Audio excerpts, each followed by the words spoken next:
The USB drive was older than most of the cars in Westfield Academy's parking lot. Its plastic casing worn smooth by 17-year-old Emma Williams's nervous habit of turning it between her fingers whenever she needed to remember who she really was. Code doesn't lie, people do. Her father's voice echoed in her memory as she stared at the device that contained everything he'd taught her about programming, cybersecurity, and the digital world that made more sense than the real one ever had. 3 months after the funeral. 6 weeks into her new life at the most exclusive private school in Connecticut. Emma still carried David Williams's final gift everywhere she went. She slipped the drive into her backpack's hidden pocket and surveyed the Gothic stone buildings of Westfield Academy sprawling before her. $60,000 a year bought you a lot more than education here.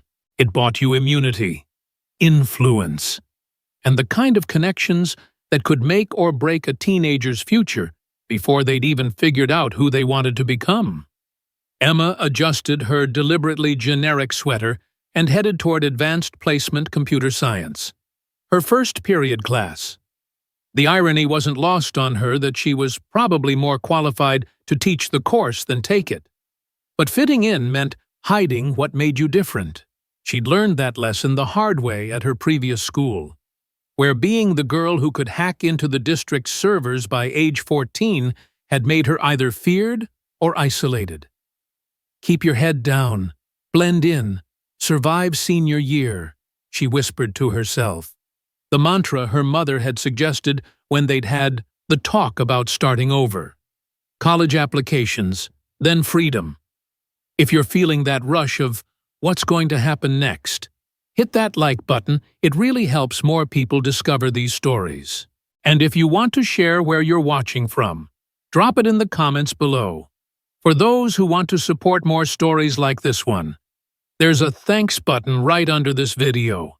Every contribution, no matter how small, helps me bring you more inspiring tales of courage and standing up for what's right.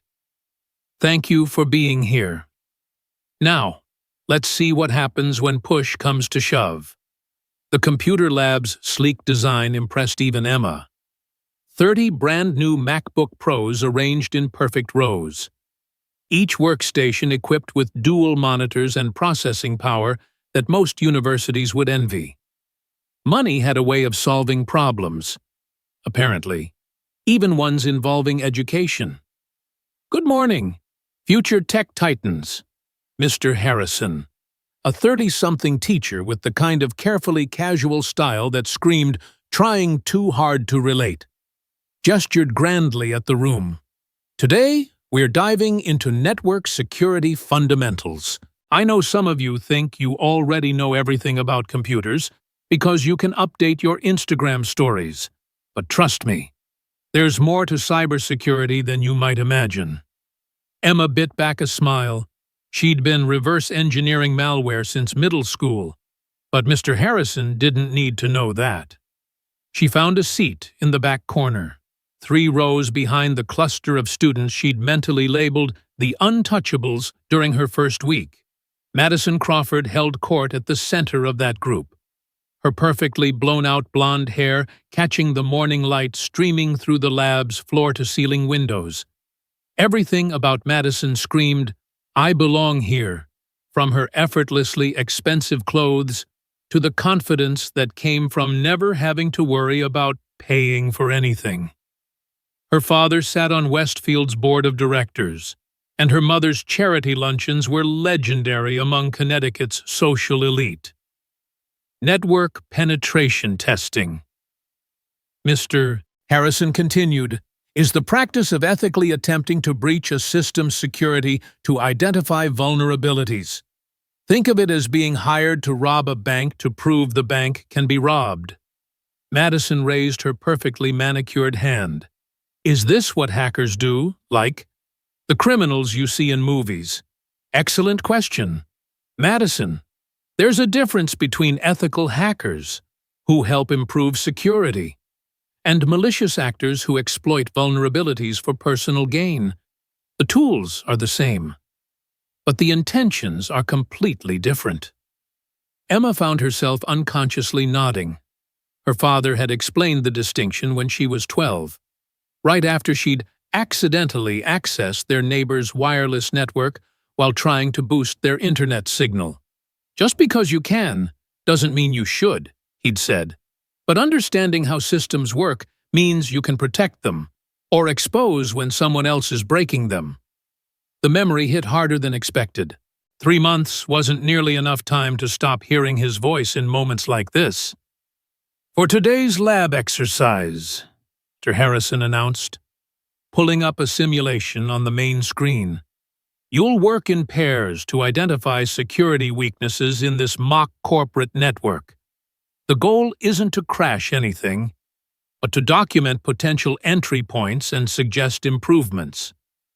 Emma glanced around as students began pairing off. The social dynamics were predictable. Madison's group clustered together. The athletes formed their own unit, and the theater kids naturally gravitated toward each other. Emma remained seated, accepting her likely fate as either a reluctant addition to whatever group needed a third member or working alone. "Emma, right." A voice to her left made her turn. Tyler Brooks, a tall senior with kind eyes and prematurely serious expression, gestured to the empty workstation beside him. "Want to partner up? I promise I won't judge you if you're better at this than I am." "Oh, sure."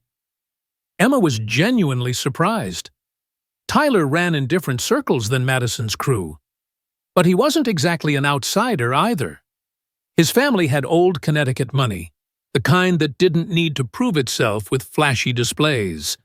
As they began working through the simulation, Emma found herself relaxing for the first time in weeks. Tyler asked thoughtful questions and actually listened to her answers, even when she caught herself getting too technical and had to dial back her explanations. "You seem to know a lot about this stuff," Tyler observed as Emma quickly identified a Escalating injection vulnerability that had stumped most other teams. "Have you done cybersecurity work before?" Emma hesitated. The truth was complicated. "My dad was in tech. He taught me some things. He passed away this summer, cancer." The words still felt foreign in her mouth, like she was talking about someone else's life. Tyler's expression softened. "I'm sorry. That must be really hard, especially starting somewhere new." Before Emma could respond, Mr. Harrison called for attention. "All right, let's see what you've discovered. Each team will present their findings. Madison and Ashley, you're up first." Madison stood gracefully, her presentation polished despite having spent most of the lab period checking her phone. "We found that passwords should be stronger, and maybe the Wi-Fi should be more secure. Overall, the network seems pretty safe to us." Mr. Harrison nodded diplomatically. "Good start. Tyler and Emma." Emma let Tyler take the lead, but when he gestured for her to explain the technical details, she found herself describing the vulnerability with more precision than she'd intended. "The application appears to be vulnerable to both SQL injection and cross-site scripting attacks," she explained, pulling up the relevant code snippets. "An attacker could potentially extract user data or inject malicious scripts. The authentication system also lacks proper session management, which could allow unauthorized access to user accounts." The room had gone quiet. Emma realized she'd been speaking for nearly 3 minutes, her explanation far more detailed than any other team's. Mr. Harrison was staring at her with obvious surprise, and she could feel Madison's group turning to look at her. "That's quite comprehensive. Emma, have you taken cybersecurity courses before?" Emma's face burned. "Just some online tutorials." The lie felt awful, but the alternative, explaining that she'd been competing in national cybersecurity competitions since freshman year, felt worse. "Well, clearly those tutorials served you well. Excellent analysis." As class ended and students began packing up, Emma quickly shoved her laptop into her bag and headed for the door. She'd blown it. So much for keeping a low profile. "Emma, wait up!" Tyler caught up with her in the hallway. That was incredible. Seriously, I've never seen anyone break down network security like that. "I got carried away," Emma mumbled. "It's no big deal." "Are you kidding? It's a huge deal. You should be proud of what you know." Emma managed a weak smile, but her attention was caught by the conversation happening near Madison's locker, just loud enough to be overheard. "Did you see the scholarship girl showing off in Harrison's class?" Madison's voice carried clearly down the hallway, trying so hard to prove she belongs here. "Totally desperate," Ashley Singh agreed, examining her reflection in a compact mirror. "My dad says they only admitted her because her stepfather donated money for the new science wing. Charity case, trying to act smarter than everyone else." Emma felt the familiar twist in her stomach that came with being talked about rather than talked to. She'd hoped Westfield might be different, but apparently wealth just made the cruelty more sophisticated. Tyler noticed her expression. "Ignore them. Madison's just threatened because she actually had to think for 5 minutes in there." But Emma was already walking away, her father's USB drive feeling heavier in her pocket.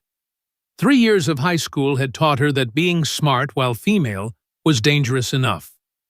Being smart while female and not fitting into the established social order was practically social suicide. The rest of the morning passed in a blur of classes where Emma deliberately chose wrong answers and stayed quiet during discussions.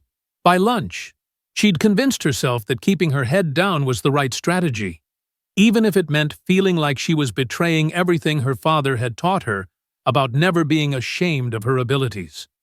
The Westfield dining hall looked like something from a college brochure. Vaulted ceilings, long wooden tables, and enough healthy options to make any nutritionist weep with joy. Emma grabbed a turkey sandwich and found an empty table near the windows, pulling out her phone to text her mother that she was fitting in great. "Mind if I sit?" Tyler appeared with a tray loaded with enough food for 3 people. "The cafeteria pizza actually isn't terrible here, in case you were wondering." Emma nodded, grateful for friendly company. They talked about safe topics, classes, teachers, the upcoming Halloween dance that everyone seemed excited about. It was normal, comfortable conversation, the kind Emma had almost forgotten was possible. "So, what's your stepfather like?" Tyler asked between bites of pizza. Ashley mentioned he's a lawyer. "Attorney. Yeah, Marcus is nice. He makes my mom happy, which is what matters." Emma didn't mention that Marcus Hendricks specialized in corporate law, or that his client list included several Fortune 500 companies. More information people didn't need to have. Must be weird, starting over somewhere completely new. Emma was about to respond when she noticed Madison's table had gone unusually quiet. The usual animated chatter had stopped, and several pairs of eyes were focused in her direction. Madison herself was leaning forward slightly, clearly trying to hear their conversation. "They're listening," Emma said quietly, not looking directly at Madison's group. Tyler glanced over casually. "Let them. You have every right to be here, and you're probably more qualified than half of them." But Emma's stomach was already churning with a familiar anxiety. She'd seen this pattern before, the moment when casual dislike shifted into something more targeted. The way conversations stopped when certain people walked by. The subtle exclusion that escalated into something harder to ignore. "I should go," Emma said, standing abruptly. "I have to check something in the library before next period." Tyler looked confused, but didn't push. "See you later." Emma nodded and headed for the exit, acutely aware of the whispered conversation that started up behind her as soon as she was out of immediate earshot. She didn't need to hear the words to know what they were discussing. The library offered sanctuary, 3 floors of books, study carols, and blessed quiet. Emma found a computer terminal in the far corner and logged in with her student credentials, intending to work on calculus homework. Instead, she found herself thinking about network security, about the vulnerabilities she'd identified so easily in class, about the expression on Mr. Harrison's face when she'd demonstrated knowledge that went far beyond online tutorials, almost without conscious decision. She opened a terminal window and began exploring Westfield's network architecture. Not to do anything malicious, just to understand how the school's systems worked. It was like looking under the hood of a car. Once you knew how things were supposed to function, it was easier to spot when something was wrong. The network was impressively robust, with multiple layers of security and regular updates. Whoever managed Westfield's IT infrastructure knew what they were doing. Emma poked around harmlessly, admiring the elegant way the system handled student information, grades, and administrative functions. Then she noticed something odd. There was an encrypted partition on the main server that didn't fit with the rest of the system architecture. It wasn't part of the standard student information system or the administrative databases. The encryption was military-grade, far beyond what a school would typically need for protecting student records. Emma stared at the anomaly, her father's voice echoing in her memory. When something doesn't belong, there's usually a reason. The question is whether that reason is innocent or not. She could walk away, log off, finish her homework, go to her next class, and continue trying to blend in. Keep her head down and survive senior year just like her mother had suggested. Or she could find out what Westfield Academy was hiding in an encrypted file that shouldn't exist. Emma's fingers hovered over the keyboard, weighing the decision that would change everything. In the distance, she could hear students chatting as they headed to afternoon classes, their voices full of the easy confidence that came from never having to question whether they belonged somewhere. The USB drive in her pocket seemed to pulse with her heartbeat, and Emma made her choice. She began typing. The encryption was good, but not perfect. Emma had learned from someone who'd worked with government-level security protocols, and her father's lessons had been thorough. It took her 43 minutes to find the first crack in the system, another 20 to widen it enough to see what lay beneath. What she found made her stomach drop. Files, hundreds of them, admission records, test scores, financial transactions, and correspondence between school administrators and people with email addresses from consulting firms she didn't recognize. But it was the pattern that made her hands shake as she scrolled through document after document. Students' SAT scores had been altered, not just by a few points, by hundreds. Transcripts showed grades that didn't match the original academic records, and threaded throughout everything were payment records, donations that corresponded exactly with admission dates, and email chains discussing special considerations for specific applicants. Westfield Academy wasn't just elite because of its excellent education and prestigious reputation. It was elite because someone was systematically manipulating admissions, grades, and records to ensure certain students succeeded regardless of their actual abilities or qualifications. Emma sat back in her chair, her mind racing. This wasn't just academic dishonesty. This was fraud on a massive scale, involving millions of dollars and potentially dozens of families, the kind of corruption that could destroy lives, institutions, and trust in the entire educational system. And she'd stumbled into it because she couldn't resist looking under the hood of Westfield's network. The bell rang for sixth period, startling Emma out of her stunned paralysis. She quickly closed the files and logged off. But the images of altered records and suspicious financial transactions were burned into her memory. As she walked through the hallways toward her next class, Emma saw Westfield Academy differently. The Gothic architecture and perfectly manicured grounds suddenly felt like an elaborate stage set designed to hide something rotten at its core. Every expensive car in the parking lot, every designer outfit, every casual mention of vacation homes and family connections took on new significance. How many of these students knew their admission wasn't legitimate? How many parents had paid for their children's spots? How many qualified applicants had been rejected to make room for wealthy families willing to buy their way in? Emma thought about Tyler, who'd been genuinely kind to her, about Mr. Harrison, who seemed to care about actually teaching, about the students like herself, who'd earned their places through merit and were now competing against classmates whose scores and grades bore no resemblance to their actual abilities. By the time she reached AP History, Emma's shock had crystallized into something sharper and more focused. She slipped into her usual back row seat and opened her notebook.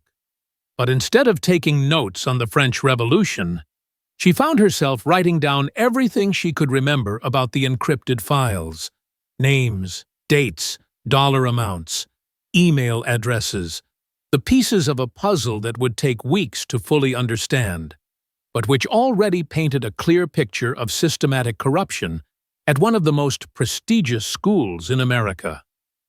The revolutionaries believed that exposing corruption was not just a right, but a moral obligation, Mrs. Peterson was saying at the front of the classroom. They argued that silence in the face of injustice makes one complicit in that injustice. Emma looked up from her notes, struck by the timing of the lesson. Around her, classmates dutifully copied down dates and facts about a revolution that had happened over 2 centuries ago, while evidence of a very modern scandal sat encrypted on servers just floors below them. The USB drive in her pocket felt warm against her leg, and Emma realized that her father had prepared her for this moment without either of them knowing it. All those late-night programming sessions, all those lectures about ethical hacking and using technology to protect people rather than exploit them. All those conversations about standing up for what was right, even when it was difficult. Code doesn't lie. People do. But people can choose truth.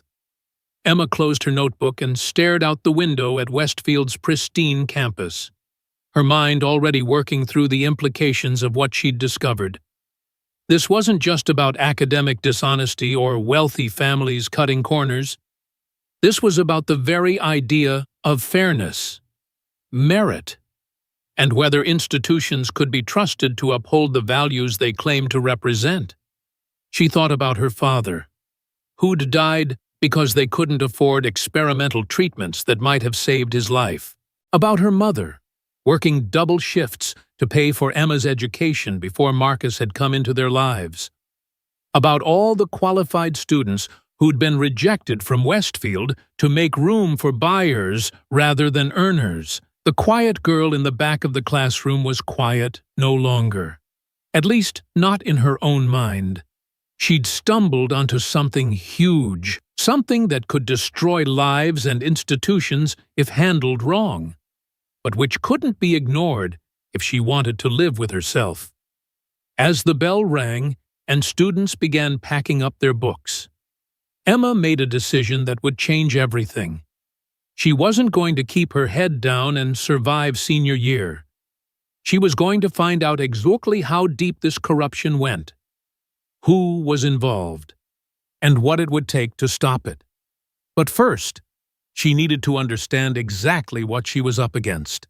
Because if the last few hours had taught her anything, it was that Westfield Academy's beautiful facade hid secrets that powerful people would do anything to protect. And Emma Williams, armed with her father's lessons and a USB drive full of moral clarity, was about to become their worst nightmare. The next morning brought Emma's first real taste of what Madison Crawford could do when she felt threatened. Emma's locker had been decorated overnight. Pink sticky notes covered every surface, each one containing a different variation of try hard, fake smart, and doesn't belong. But it was the note taped to her combination lock that made Emma's blood run cold. "We know about your little computer games. Stop digging or everyone finds out what Daddy really did for work." Emma's hands shook as she peeled off the notes, her mind racing. How could they possibly know about her father's NSA consulting work? That information wasn't in any school records. And even Marcus didn't know the full extent of David Williams's security clearance. "Rough morning," Tyler appeared beside her, holding 2 coffee cups from the senior lounge. "Thought you might need caffeine after yesterday's excitement." Emma accepted the coffee gratefully, using the warmth to steady her hands. "Thanks, just some immature pranks." Tyler's expression darkened as he read one of the crumpled notes. "This isn't a prank, Emma. This is harassment. You should report it." "To who?" Emma asked bitterly. "Madison's father is on the school board. Half the administration probably owes their jobs to donations from her family's friends." "Not everyone here is corrupt," Tyler said quietly. "There are good people who would help if they knew what was happening." Emma wanted to believe him, but the encrypted files she'd discovered suggested otherwise. The corruption at Westfield ran deeper than teenage social politics. It was institutional, systematic, and protected by people with real power. "Emma Williams, please report to the main office immediately." The announcement echoed through the hallway, causing several students to turn and stare. Emma's stomach dropped. Being called to the office on her second day of being a target felt like walking into a trap. "Want me to come with you?" Tyler offered. Emma shook her head. "I'll be fine." But as she walked toward the administrative wing, passing portraits of distinguished alumni and benefactors, she felt anything but fine. Principal Matthews was waiting in his office along with someone Emma didn't recognize, a tall woman in her 50s with sharp eyes and a no-nonsense expression.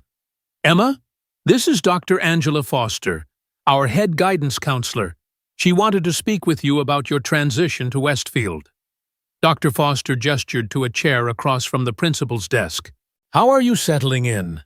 "Emma, I know transferring senior year can be challenging." Emma sat carefully, trying to read the room. Was this about the locker incident, the computer lab performance, or something worse? "I'm adjusting fine, thank you. Your teachers have mentioned that you seem very bright, particularly in technical subjects." Dr. Foster continued. "Mr. Harrison was quite impressed with your cybersecurity knowledge." Principal Matthews leaned forward. "We're always looking to showcase our talented students. Perhaps you'd be interested in representing Westfield at the regional technology competition next month." Emma felt trapped. Accepting would put an even bigger target on her back, but declining might seem suspicious. "I appreciate the offer, but I'm still getting used to the academic environment here." "Of course, no pressure," Dr. Foster said smoothly. "But Emma, if you ever need someone to talk to about anything, academics, social situations, concerns about other students, my door is always open." There was something in the counselor's tone that made Emma look up sharply. Dr. Foster's expression was carefully neutral, but her eyes held a message Emma couldn't quite decipher. "Thank you. I'll remember that." As Emma left the office, she nearly collided with Carlos Martinez, the janitor she'd seen around campus but never spoken to. He was cleaning the trophy case outside the administrative wing, moving slowly and methodically. "Careful there, miss," he said in accented English, steadying her with one hand as he did. He pressed something small into her palm.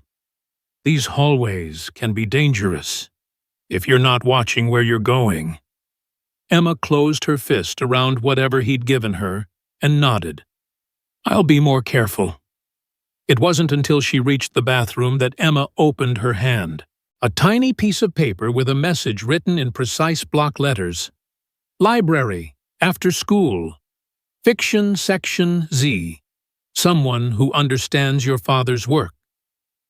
Emma stared at the note, her heart hammering. Carlos knew about her father. How was that possible? The rest of the day passed in a haze of normal classes, disrupted by abnormal anxiety. In calculus, Emma found her desk had been subtly vandalized. Someone had used clear nail polish to write fraud across the surface in letters that only became visible when light hit them at the right angle. During lunch, she sat alone as whispered conversations stopped whenever she walked past other tables. But it was in AP English that the psychological warfare truly escalated. Ms. Rodriguez was discussing themes in The Crucible when Madison raised her hand. Ms. Rodriguez, don't you think it's interesting how the play shows what happens when people make false accusations, like how lies can destroy innocent people's reputations? Excellent observation. Madison, the play certainly explores how rumor and suspicion can tear apart a community.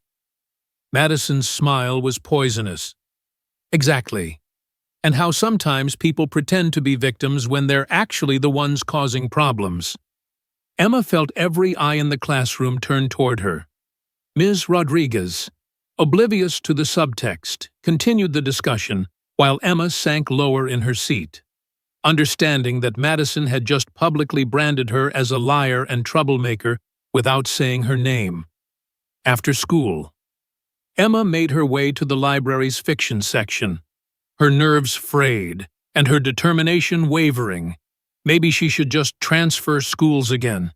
Maybe fighting this was more trouble than it was worth.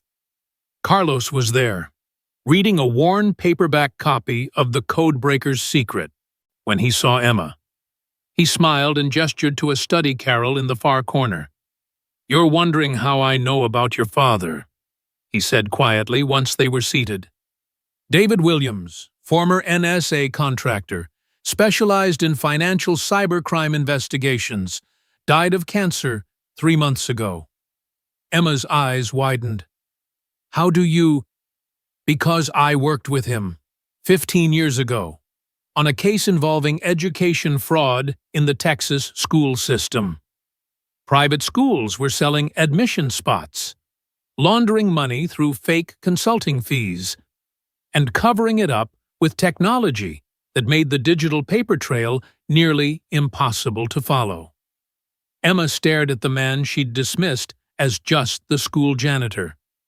"You're NSA, former. I chose a quieter life after my daughter was born, but old habits die hard. And this place—" Carlos shook his head. "Your father would have called it a target-rich environment." "The encrypted files," Emma whispered. "You know about them." "I've been documenting irregularities for 2 years, but I needed someone with the technical skills to access the protected systems. When I heard about your performance in Harrison's class, and then did some research into your background." Carlos smiled grimly. "Your father trained you well." Emma felt a surge of relief so intense it was almost overwhelming. She wasn't alone. She wasn't crazy. And she wasn't the only one who'd noticed something wrong at Westfield Academy. "How bad is it?" she asked. Carlos pulled out a tablet and showed her a spreadsheet that made Emma's earlier discoveries look like the tip of an iceberg. 47 students in the current senior class alone have had their records altered.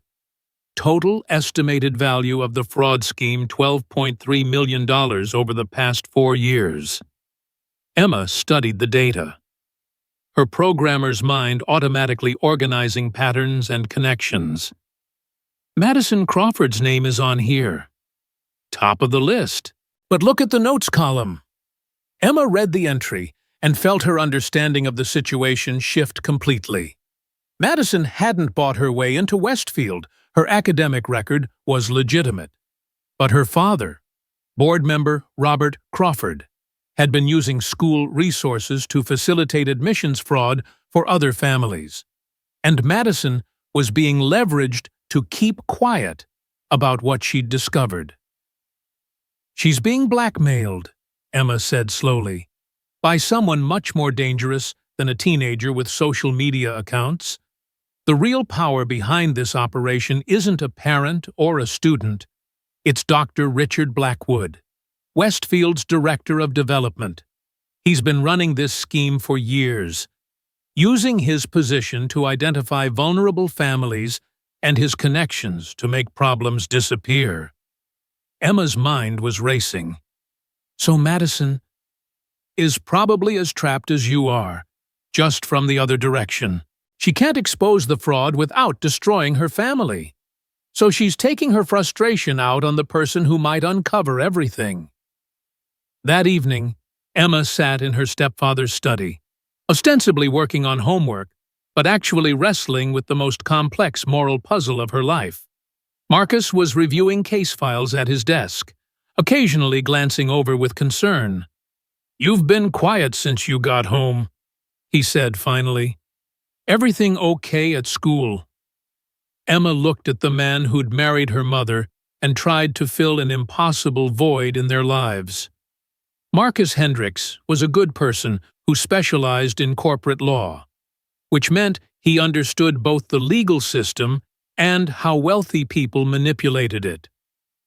Marcus, hypothetically, if someone discovered evidence of large-scale fraud at an educational institution, what would be the best way to report it? Marcus set down his pen and gave Emma his full attention. "That's a very specific hypothetical question. I'm writing a paper for government class about whistleblower protections." "I see." Marcus's tone suggested he didn't entirely believe her, but he was willing to play along.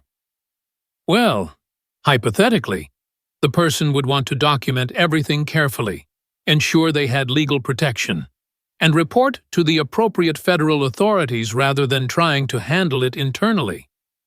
"Why federal?" "Because educational fraud involving interstate commerce, which private school admissions certainly qualify as, falls under federal jurisdiction. The FBI has a financial crimes division that specializes in exactly this type of case." Emma nodded thoughtfully. "And, hypothetically, how long would someone have to gather evidence before reporting?" Marcus leaned back in his chair, studying Emma with the careful attention he usually reserved for complex legal briefs. "Emma, if this hypothetical situation were real, the person involved would need to be very careful. People who run sophisticated fraud operations don't usually respond well to exposure. They have resources, connections, and motivations to protect themselves." "But it would be the right thing to do." "Yes," Marcus said without hesitation. "It would be the right thing to do. And if this hypothetical person needed help navigating the legal system, they might want to consult with someone who understands how these cases work." Emma smiled for the first time all day. "I'll keep that in mind." The next morning brought a new escalation. Emma's social media accounts had been hacked overnight. Her profile pictures replaced with embarrassing photos someone had clearly doctored to make her look foolish. Worse, fake posts had been made from her accounts, sharing offensive content that made it look like she held views that would horrify anyone who read them. But Emma had learned from her father that the best defense against digital attacks was preparation. She'd anticipated something like this and had screenshots of her real accounts, backup authentication, and most importantly, technical logs that would prove the posts hadn't come from her devices. "Amateur hour," she muttered, quickly restoring her accounts and documenting the attack. Whoever Madison had hired to do this wasn't nearly as sophisticated as they thought. At school. The whispers followed Emma through the hallways, but she noticed something different. Tyler wasn't avoiding her, if anything. He seemed more determined to publicly show his support. Dr. Foster made a point of greeting Emma warmly when their paths crossed, and Carlos gave her an almost imperceptible nod when she passed him in the science wing. The tide was beginning to turn, even if Madison couldn't see it yet. Emma sat in the back with her mother and Marcus, watching the carefully orchestrated presentation about Westfield's tradition of excellence and commitment to merit-based achievement. The irony was almost unbearable. Our students consistently achieve admission to the nation's most prestigious universities, Principal Matthews was saying, through their outstanding academic performance and the comprehensive support they receive from our dedicated faculty. Emma's phone buzzed with a text from Carlos. Recording everything. FBI contact, standing by, your call. This was it. The moment when Emma could choose to remain safe and silent, or step forward and do what her father would have expected of her. She stood up. "Excuse me," Emma said, her voice carrying clearly through the auditorium. "I have a question about merit-based achievement." Principal Matthews smiled uncomfortably. "Miss Williams, this isn't really the appropriate time for student questions." "I think it's the perfect time," Emma replied, walking toward the stage with her father's USB drive in her hand and 2 years' worth of moral clarity in her voice, especially since we're talking about academic integrity. Madison, sitting in the front row with her parents, had gone completely white. Dr. Foster was filming everything on her phone. Carlos had positioned himself near the main exits. Emma reached the microphone and faced an audience that included some of the most influential people in the state. Her heart was hammering, but her voice was steady. "My name is Emma Williams, and I'm here tonight because I believe in the same values Westfield claims to represent: merit, integrity, and the idea that education should be earned, not bought." Murmurs rippled through the crowd. Principal Matthews started toward the microphone, but Emma continued speaking. "Over the past week, I've documented evidence of systematic admissions fraud, grade manipulation, and financial crimes that have been happening at this school for years. Records have been altered, test scores have been changed, and admission spots have been sold to the highest bidder, while qualified students were denied opportunities they earned. The FBI Financial Crimes Division is already investigating," Emma continued, her voice rising above the chaos. "And every family involved in this scheme will face federal charges for fraud, conspiracy, and tax evasion." That wasn't entirely true yet, but Emma was betting that the threat would be enough to force confessions and cooperation. Madison suddenly stood up and turned to face the crowd. "She's right," Madison said, her voice shaking but clear. "Everything she's saying is true. My father has been using his position on the board to help Dr. Blackwood sell admission spots, and they've been blackmailing families to keep quiet about it." Later, Emma would learn that 6 people were arrested that night, including Dr. Blackwood and 2 parents who had attempted to destroy evidence on their phones during the presentation. The scandal would make national news, prompt federal legislation, and force Westfield to completely overhaul its admissions process. But in that moment, standing on the stage where she'd just exposed a multi-million-dollar fraud scheme, Emma felt only the quiet satisfaction of a job well done, and her father's voice in her memory: "Code doesn't lie. People do. But people can choose truth." 3 months later, Emma Williams received acceptance letters from 17 universities, all offering full scholarships. She chose a public school with a strong ethics program and a cybersecurity curriculum that her father would have been proud of. Her first project there was developing an app called Verity Check, a tool that helped students anonymously report academic fraud and corruption. She programmed it on her father's old USB drive, the same device that had carried her through the most difficult decision of her life. And, sometimes, that moment changes everything.